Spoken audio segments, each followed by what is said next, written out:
What's up? It's Phil with Igniter, and today we're going to talk about something very important to the creative process, the creative request form.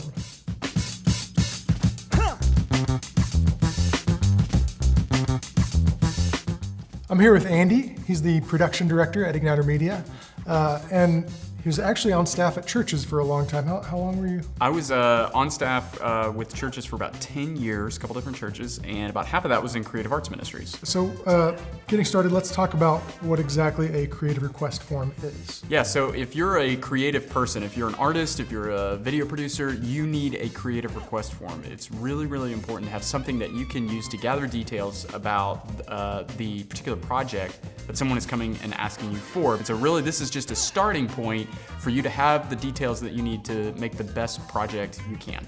So, I mean, there are some obvious questions probably that you would want to put on this type of form, like event date or that kind of thing. What are some other questions you might include? So I actually think there's three particular sort of critical questions to include on a creative request form. The first one of those is, who is your audience? It's really, really important to understand, man, who's the audience for this project? If it's for a graphic, if it's for a video, find out who this, who is going to be seeing this. Why is that project. important? So what's the reason behind asking that question? Yeah, so the reason behind asking that question is so that you kind of have a starting point for maybe what makes sense in terms of a style for that audience. So something you design for children is going to look very different from something you design for senior adult ladies who are doing a Bible study. That's good stuff. So what's the second question that you'd hit? Second question I would put on there is, what is the purpose of this project? Now this one's a little bit trickier. You can kind of figure out how to word this right for the people that you work with. But really what you're trying to get at the heart of this question is, how is this thing going to be used? How is this video going to be used? How is this graphic going to be used?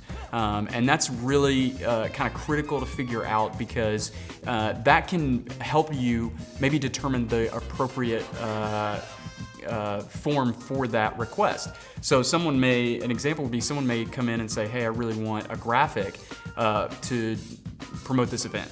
And as you get into figuring out what the event is and what the purpose of the event is and how it's going to be used, you may actually walk away going, hey, you know what? I think a video would be effective here based on who your target audience is, based on what you're trying to accomplish. And a lot of times, a person may not even have a particular idea of what form they even want. They may go, well, I want something, but I'm not sure. I think that's important because, you said you might start with a design and decide a video is a better solution.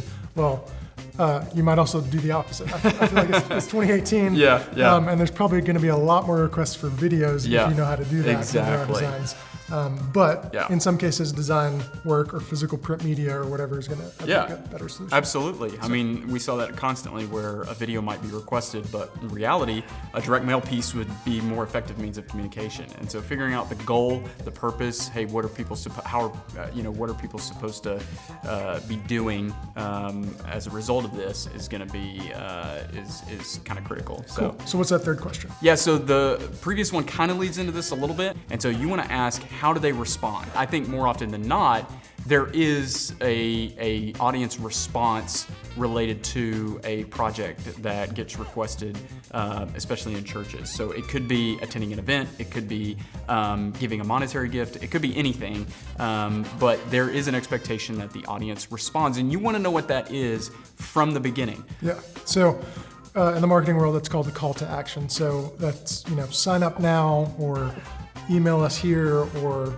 like us on Facebook, that kind of thing. So if you're starting with that piece of information, it could change how you flow that information into that call to action. In a church context, it may be, hey, we want you to walk out immediately following this service and sign up for this event at this particular desk. And you want to be able to highlight that and let people know exactly how they respond to a particular advertising piece, so that there's no question, right? You've hit your target audience. You're like, hey, you really want to do this because it's going to be cool, and here's how you can go sign up for this thing. Here's how you can request more information. Hopefully people are convinced that they need a creative request form.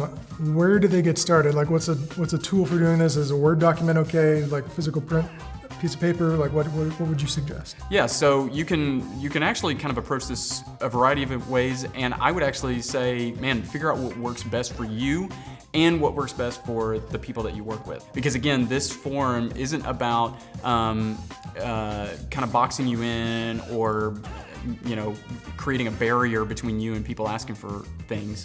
But it is about us having a starting place. You want it to work. You want it to work for you. You want it to work for the people that you work with, so that everyone feels like they know exactly what they're trying to accomplish with this creative project.